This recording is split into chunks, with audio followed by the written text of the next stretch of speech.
les amis, bonjour à tous. Les clés, les petites clés, mais d'un grand paradis, d'un univers. 7e génération de BMW M5 qui va exister en berline, qui va exister en break, mais qui pour la première fois s'électrifie et devient plug-in hybride. 727 chevaux. Elle échappe au malus et on a quasiment tout dit.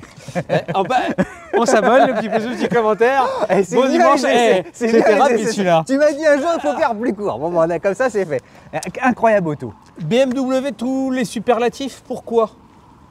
La plus puissante jamais produite, 727 chevaux, 585 chevaux de thermique avec un VQ8 de plus de 4 litres, 197 chevaux d'électrique. 69 km d'autonomie en tout électrique. Énorme, énorme. Ah, c'est pas si mal pour un engin pareil. 1000 Nm de couple, mais tous les superlatifs aussi pour le poids. C'est la plus lourde jamais produite, je pense, parce que vous avez devant vous une voiture qui fait 2,5 tonnes. Donc là, la question qu'on va se poser pendant cet essai, c'est sympa à conduire et aussi sportif. Bah voilà. Est-ce que malgré les 2,5 tonnes, le plaisir BMW Motorsport est-il toujours là? Le prix 159 000 €, la version Touring elle sera à 162 000 €. Tu n'auras pas de malus au poids cette année, tu en auras probablement 15 000 € l'année prochaine. Mais là où les concurrents, ils ont tous 60 000 € de malus écologique, elle ne l'a pas.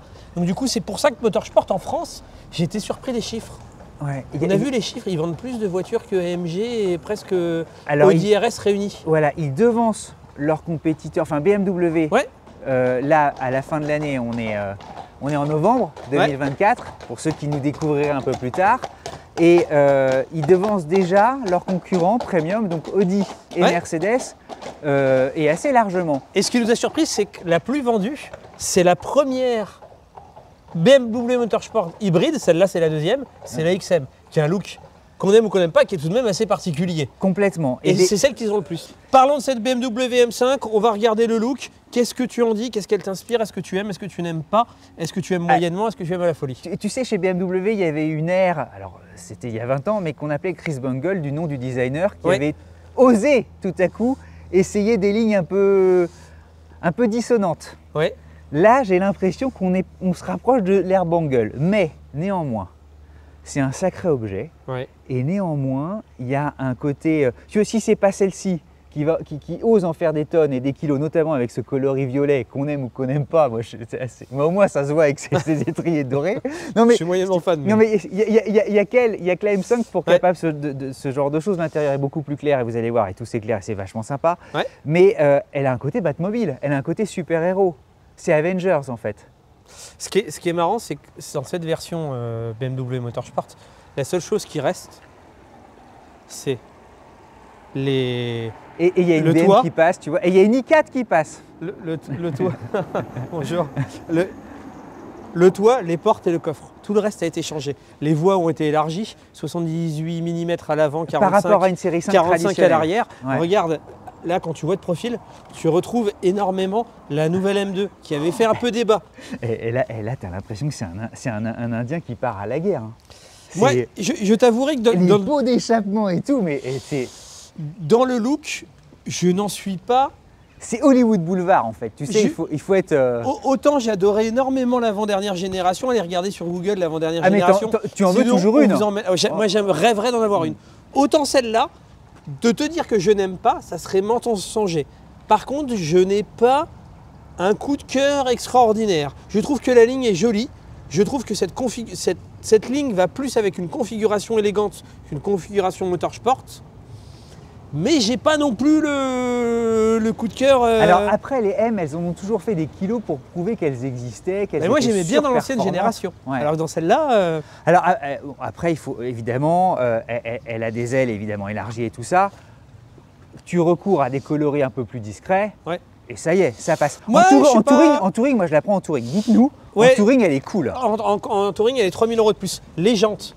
Vous avez. Alors, on va remercier le partenaire de cette vidéo, qui est Allopneu. Allopneu, c'est quoi? C'est le plus grand vendeur français de pneumatiques. Soit quand vous avez changé vos pneus, soit vous allez chez votre concession, qui va vous prendre 50 à 100% plus cher parce qu'ils ont des locaux, blablabla. Allopneu vous les vendra en ligne. Il vous les livrera chez vous, à votre bureau, dans le lieu de votre soie, dans le centre de montage de votre soie. Moulin, si on leur dit même ici, à Rennes-Moulin. Tu sais qu'ils viennent même ici avec une petite camionnette et ils les installent sur place. en 1 heure. Non mais on se marre, mais on l'a vu. Hein. Et c'est 2 fois moins cher. Donc allez voir, ça va nous permettre en fait de parler des pneumatiques. Des pneumatiques Michelin Pilot Sport S5 qui ont été faits presque sur mesure. Pourquoi sur mesure? Tu le vois à la petite étoile. En fait, ça veut dire que BMW Motorsport a approuvé ces pneus, qu'ils ont été conçus pour cette BMW M5. Et ce qui est rigolo, c'est que tu as des 20 pouces à l'avant, tu as des 21 pouces à l'arrière, si je ne dis pas de bêtises. Et quand tu regardes cette voiture, qui est assez grande, c'est quasiment plus de 5 mètres de long, 1,97 m de large, 1,51 m de haut. Et une masse, on le répète… 2,5 tonnes. C'est là, ça va être le but de l'ECC. Est-ce qu'on retrouve copieuse. Est-ce qu'on va retrouver vraiment plaisir d'une BMW Motorsport sur une voiture de 2,5 tonnes? Bah, les jantes 20 pouces, elles font presque petites. Et surtout, oui, et alors de dire aussi que les pneus ne sont pas aussi larges que ça. Oui. Bien sûr que c'est quand même copieux, c'est du 295. Mais on aurait pu imaginer qu'ils montent jusqu'à 305, 325. C'est fait exprès. En fait, ils ont réduit exprès. En fait, pour que tu aies moins de bruit de roulement, pour que tu aies moins de consommation, etc. Tout est un peu réfléchi dans ce sens-là. Ça te permet de voir aussi qu'on a l'option à 10 000 € en frein carbone céramique. Ils auraient peut-être pu mettre de série sur une voiture à 160 000 €. Ils auraient pu être un peu plus sympas. Mais le freinage de base est déjà d'une bonne… C'est des trucs d'hypercar, hein. Faut réaliser. Hein. On a aussi le toit en, toi tu le dis mieux, en polymère, carbone, moins 30 kg par rapport à un toit originel. Donc là aussi, c'est une masse sympa. Moins 25 kg pour les freins. Tu as gagné 55 kg, dis donc. Exactement. Hein, c'est cool. Tu as perdu 160 000 €, mais tu as gagné 55 kg. Voilà. Et le tout fait quand même de 5. Allez, on va… Et on y va. Ouais. Hein.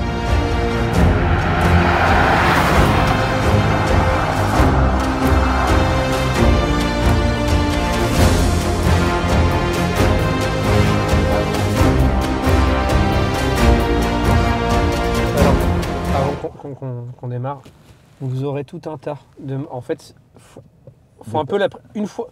Alors certains vous diront, de nos confrères, diront que c'est compliqué à utiliser. En vrai, ça ne l'est pas. C'est juste que comme il y a beaucoup de boutons, tant que tu ne la connais pas, ça te demande une petite période d'apprentissage. Mais une fois que tu as appris, c'est assez simple. Là, c'est tout ce que vous pouvez connecter, déconnecter. Vous pouvez même la passer entièrement en propulsion, parce que de base, c'est une X-Drive, donc 4 roues motrices, et les roues arrière directrices également. Vous avez des petits boutons là, M1, M2, qui va vous permettre de pré-régler des modes que vous aimez bien, et vous pouvez les garder en rappel mémoire ici. Et comme ça, c'est un raccourci. Et ce qui a pour effet de se faire, soit tu te fais une configuration hyper, alors, tu vas pas hyper gentille. Tu vas pas nous appuyer sur M2 parce que tu vas tout mettre les 727 chevaux en propulsion. Bah, je te mets en M1 ou je te mets setup normal? Allez, vas-y. Voilà. Là, en tout cas, on démarre en hybride. Ouais. Alors, hop, on est en drive, on démarre en hybride. Et évidemment, pour le circuit, bah, vous pouvez aller dans un raffinement de paramétrage qui fait que tu peux faire à peu près ce que tu veux. Alors là, on est en tout élec. Hop. Alors, en braquage, bah, c'est pas non plus extraordinaire. Oui, malgré des roues arrière directrices, mais elle fait 5 mètres. Hein. C'est un joli bébé, c'est large aussi. Mais regarde la souplesse de cette voiture. On est quand même au volant de quelque chose de 727 chevaux. Alors, 1000 Nm de couple. C'est pas rien. Le 0 à 100 en 3 secondes 5, le 0 à 200 en 10 secondes 9. Oui, c'est quand même un très très gros chat. Hein. Hop, oula. Hop. Le volant, on le dira jamais assez, mais un volant BMW, c'est un petit bonheur à saisir, à tenir. La direction est très directe. Jante épaisse. Jante épaisse, a une bonne résistance. Tu sais, tu sens qu'effectivement il y a de la musculature derrière. Tu sens que le tarage de suspension est quand même un peu… Bon, on y va, non? Wow. Parce que c'est fait pour ça. Hein. Ouais, t'es comme ça, toi. Alors, ça marche très bien, mais t'es tellement encapsulé ouais, que… ça marche fort quand même. Mais tu vois, super. Les pneus sont vraiment ça. C'est super bien. Ça freine bien. Je fais exprès. Oh putain. Je suis à 60% du freinage. Tu te prends des petits jets. Ouais, pardon. Mais voilà. C'était juste pour voir. Hugo, remets ton cerveau un peu au bon endroit. Parce que là, on a pris cher pour son freinage. Et je n'étais qu'en hybride. Donc, j'étais en hybride. Et là, je viens de passer en mode sport parce que j'ai utilisé les palettes. Le ressenti au volant, à aucun moment, je n'ai senti qu'elle faisait plus de 2 tonnes. Je n'ai pas senti. Je le dis sérieusement. C'est-à-dire En accélérant, elle est partie, mais comme une balle. Souvent, tu sers des objets avec le XM par exemple. XM qui nous avait voiture au look discutable, mais à conduire. En plus, on l'avait conduit sur des petites routes du sud de la France en montée. On avait été impressionné par la vélocité la vélocité qui faisait 2 tonnes 7, je crois, 2 tonnes 8. Exactement. Et tu sens quand même, évidemment, c'est un SUV, c'est plus haut. Mais là, le centre de gravité bas, en raison de batteries qui ne mordent pas sur le coffre, comme beaucoup de PHEV, oui. Le travail d'ingénieur, c'est déjà impressionnant. Répartition des masses, je crois que tu es quasi sur des 50-50. Écoute, moi j'ai des voitures en tête de 2 tonnes où tu sens le balourd, où tu sens tu vois, dans les virages, dans les petites épingles comme ça, tac. Attends, le mordant de la direction aussi. Ah ouais, ça envoie super fort. Ah ouais, ça marche du tonnerre. Et alors, l'équilibre de la voiture, l'équilibre de la bagnole, c'est-à-dire que tu es complètement... Pardon monsieur. C'est incroyablement équilibré. C'est-à-dire que les corrections au volant en ligne droite sont très faibles. Tu sens que toute la puissance passe, malgré, et en introduction on l'avait quand même indiqué, les pneus sont larges, mais pas si larges, oui. Pas oversizés. Je sais plus quoi dire. Malgré tout, je t'assure, j'ai quand même coupé le sifflet. En conduite sportive, elle est malgré tout intéressante. Là, on la teste sur route, donc elle est malgré tout apprivoisable facilement. Elle fait pas beaucoup de bruit, elle est bien insonorisée, tu peux faire de la route avec. Et malgré tout, quand on va la voir sur circuit, elle est quand même démoniaque.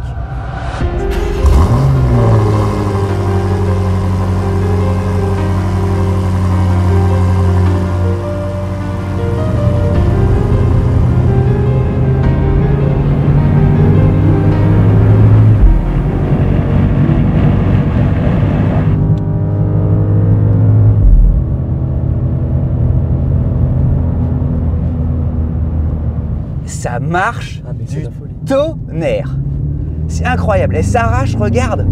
Elle repart. Et j'ose pas vous le dire, on n'est pas encore au maximum du dynamisme. Hop, ça prend les freins. Et c'est une familiale. C'est dingue. Et alors dans les enchaînements, elle est agrippée comme un chat sur la moquette. T'as très peu de corrections à faire. Hop, excuse-moi Hugo, hein, je te mets dans la vitre. Hop, c'est tout gentil. C'est agrippé tout gentiment. Et on repart très fort. Mais tu te rends compte, pour une familiale, ce qu'elle est capable de faire, c'est quand même absolument dément. Hein.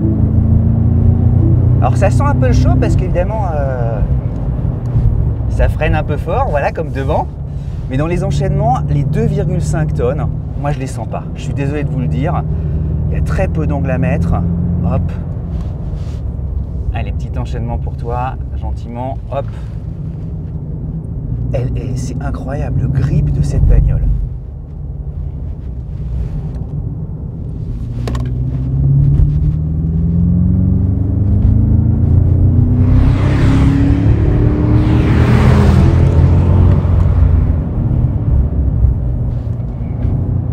C'est drôle parce que on a conduit vite avec dans des enchaînements de virages, quasiment parfois à 180 en appui,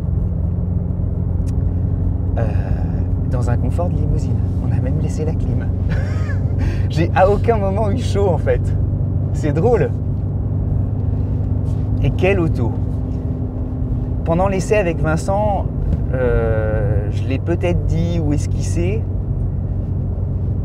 c'est déjà un repère, cette série 5. Enfin la M5. Dans le monde, allez, où il y a quoi? Il y a très peu d'élus. Il y a le monde des berlines ultra sportives, il y a très peu de monde. Et ben déjà, à mes yeux, c'est une référence. Absolue référence.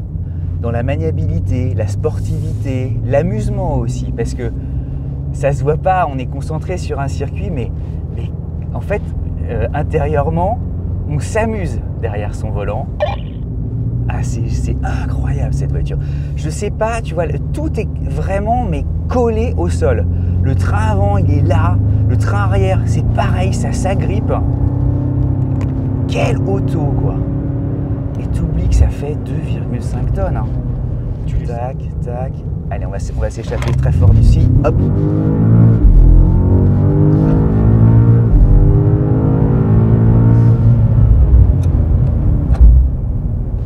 Je fais exprès de freiner un peu fort. Hop. Oh là là là là. Puis alors, dans les changements d'appui, elle est vraiment, c'est une reine. Elle est douce, douce, douce, douce, douce.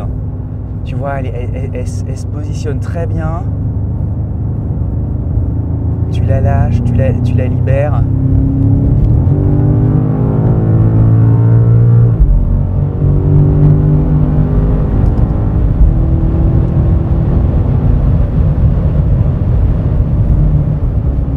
On a pris 2,10. Hein. Record pour l'instant. Un vrai délice. Ce sera le mot avant de se retrouver justement avec Vincent sur notre terrain habituel à Rennes-Moulin. Ce qui est étonnant, c'est que ce type de voitures, elles font peur en fait. Non mais ce que je voulais dire, c'est que ce type de voiture, que tu aies de la bouteille ou pas, tout le monde est très humble devant. Et avant, tu vois, de rouler fort, tu te dis, ah, quand même, eh ben non. En fait, elle est facile. Rappelons-nous que nous, en France, c'est dingue. C'est plus une démonstration technologique, une démonstration de savoir-faire. Cette voiture-là, elle n'est pas pour notre pays. Parce qu'ils vont en vendre quoi, 50 ou 100 par an en France? Alors peut-être qu'en touring, ils en feront peut-être autant que de XM. Les XM, ils s'en vendent 300 par an. Oh, je suis pas... Tu vois, je me dis... C'est plutôt l'Allemagne, les États-Unis, des pays comme ça qui achètent ce... Alors les premiers pays, c'est les États-Unis loin devant. Ouais, très loin. Ils ont quasiment un tiers de la chaîne. Exactement. Ensuite, tu te retrouves avec quasi ex-aequo, Angleterre, oui. Très friand de ce type de voiture. Allemagne.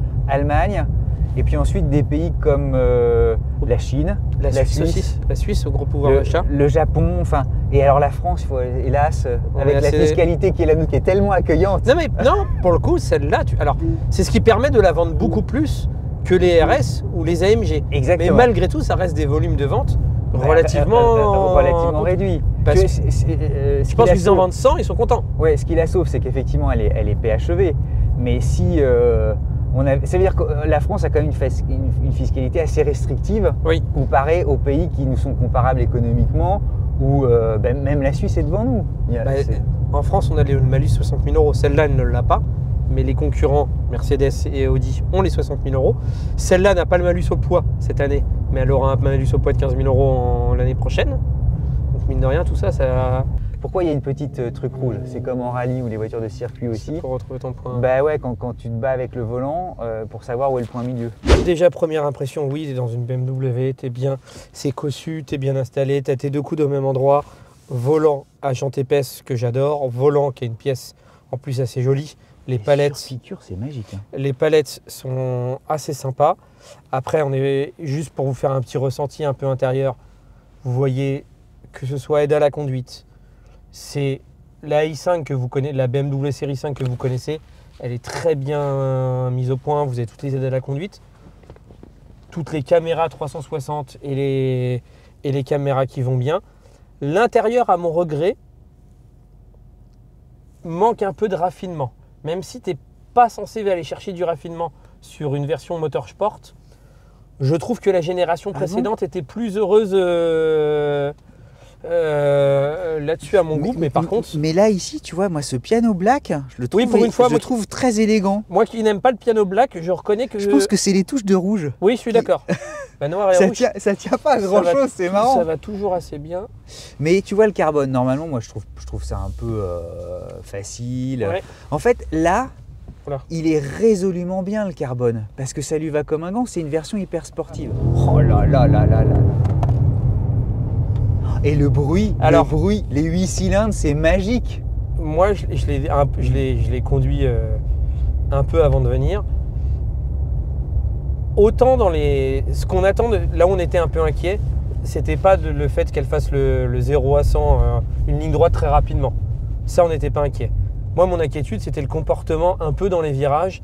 Est-ce que le poids n'allait pas trop se faire ressentir? Très sincèrement, la réponse est non. Tu ressens tout de même le poids au freinage. C'est-à-dire que tu sens quand tu veux freiner fort, faut... Alors, enfonce bien le truc, parce que tu vas voir qu'elle obéit vraiment fort. Enfin, moi j'ai été surpris de voir qu'il y avait un mordant quand même qui existait. Tu vois, et va au plancher, tu vas voir, freine fort, plus fort, plus fort, plus fort, plus fort. Ouais, ça freine, mais c'est oui, je suis d'accord que ça freine très bien. Le déclenchement de l'ABS, hein. Je suis d'accord que ça freine très bien, mais tu sens quand même qu'il y a 2 tonnes, qu'il y a 2 tonnes 5. Mais non, mais c'est en vrai, le plaisir BMW de cette voiture est au volant. Regarder les distances de freinage. Hein. Et très honnêtement là, c'est une voiture dont le châssis est très bien mis au point. C'est une vraie BMW. Ils ont réussi à garder ça malgré le poids, donc bravo. Bravo eux. Et en amortissement, ouais. Le confort des sièges aussi. Ouais, le confort. Ouais. Hein, c'est un peu ferme parce qu'elle est créée comme ça, mais tu peux faire de la route avec, tu peux la conduire en quotidien, tu peux aller faire 600, 500, 700, 800 km. Et d'ailleurs, elle fait 650 km, tu sais tous les bienfaits. Ça consomme, ouais. Hein, c'est plutôt pas mal. Non, là pour le coup, c'est normal. Ah bah attends, une M5 normale qui n'était pas PHEV, elle faisait pas 650 km. Hein. T'as un gros réservoir, tu as 60 litres. Donc enfin un gros. Ah bah c'est en un général, réservoir normal.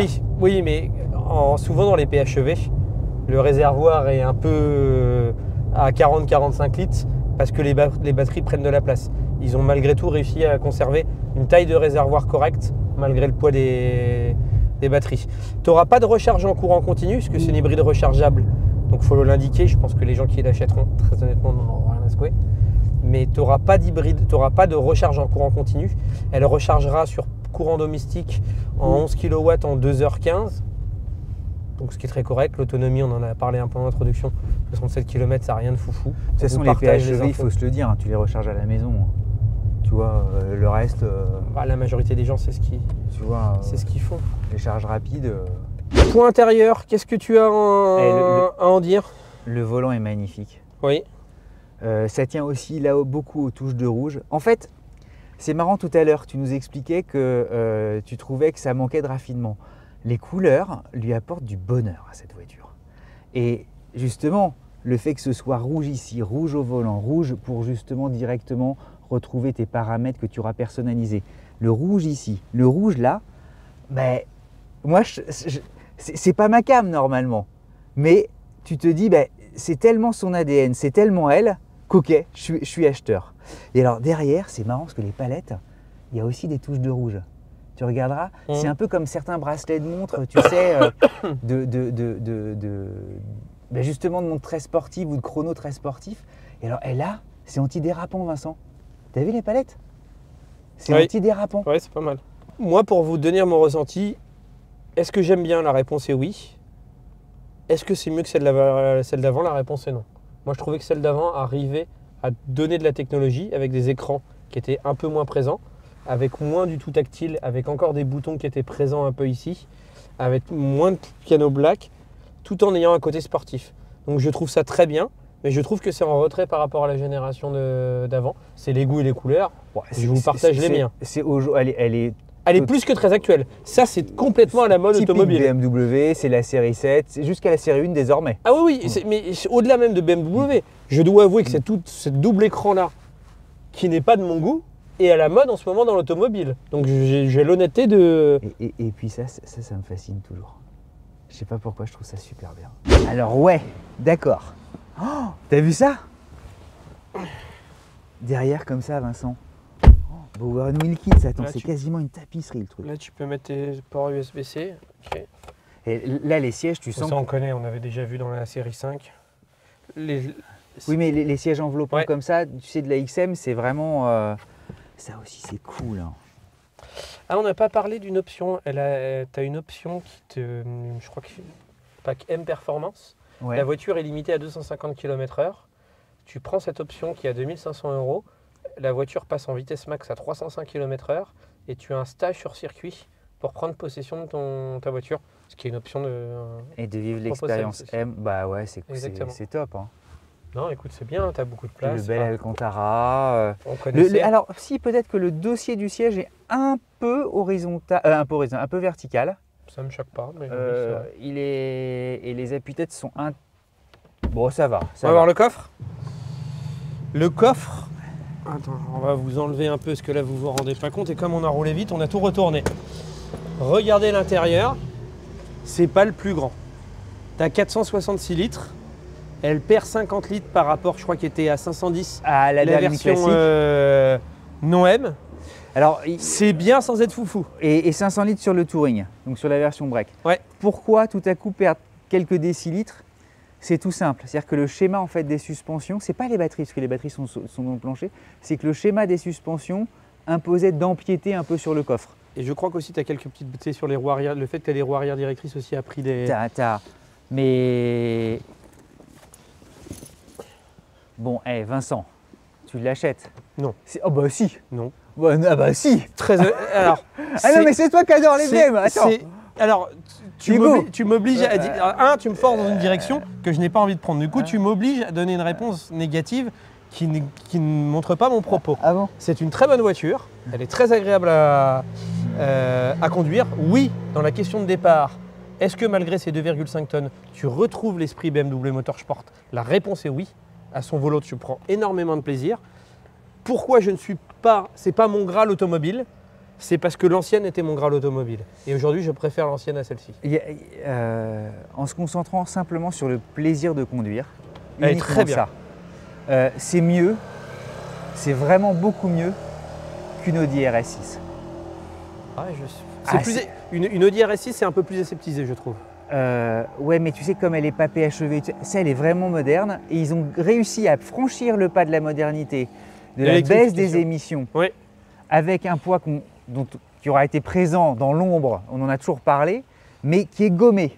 Et quel bonheur, le V8, le son du V8, moi je sais pas, c'est une voiture qui te... Franchement, je ne m'attendais pas du tout. Moi, c'est pas ma cam. Tu vois, violet, jaune, orange, tout ça, moi je vous la laisse. C'est pas, je la trouve presque un peu trop... Il y a un côté trop sauvage. Mais en fait, si tu es daltonien... si tu es aveugle, que tu sais pas conduire, que tu n'aimes pas l'automobile... Mais en fait, tu dis OK. Et là, tu l'apprendras. Ah, putain, je vais pas t'embaucher comme bonheur chez BMW. Ces sensations sont formidables. Voilà, moi voilà, en fait, c'est le nouveau point de repère des berlines ultra sportives. La bise à mamie, le petit pouce bleu, le petit commentaire qui va bien. Avant que Hugo se fasse renverser, le pauvre. Et à très vite. Merci beaucoup. À très vite les amis.